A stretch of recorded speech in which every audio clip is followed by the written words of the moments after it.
Friday morning எந்திரிச்சதுமே ஸ்டவ்வை clean பண்ணிவிட்டு first பாலை காய வச்சாச்சு. காலிஃப்ளவர் குழம்பு வச்சுக்கலான்னு சொல்லிட்டு க்ளீன் பண்ணிட்டு இருந்தேன். வாங்கிட்டு வந்து 1 வீக் மேலே ஆயிடுச்சு. விட்டால் வேஸ்ட்டாக போயிருன்னு சொல்லிட்டு சுடுதண்ணியில் போட்டு வச்சுட்டு சாப்பாட்டையும் வச்சு விட்டுட்டேன். ஹஸ்பண்ட் ஹெல்ப் பண்ணுறேன்னு சொன்னாங்க. சரின்ட்டு 2 பேரும் சேர்ந்து வெங்காயம் உரித்து குழம்புக்கு தேவையான மசாலா வதக்கி எடுத்து வச்சிட்டேன்.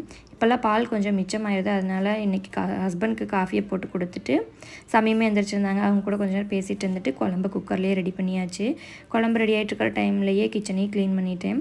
காலிஃப்ளவர் கொஞ்சம் மிச்சம் இருந்துச்சு. அதை வந்து ஈவினிங் ஸ்நாக்ஸுக்கு காலிஃப்ளவர் சில்லி போட்டுக்கலான்னு சொல்லிட்டு எடுத்து வச்சுட்டு ராகி கூழுக்கு மாவுமே கரைச்சி எடுத்து வச்சிட்டேன். குழம்புமே ரெடி ஆயிருந்துச்சு. ஹஸ்பண்ட்க்கு பிரேக்ஃபாஸ்ட் கொடுத்துட்டு நானும் எனக்கு கொஞ்சம் வெளியில் வேலை இருந்துச்சு. என்ன வேலைன்னு பார்த்தீங்கன்னா, இந்த செடியில் இருக்க பூவெல்லாம் கட் பண்ணுறது தான்.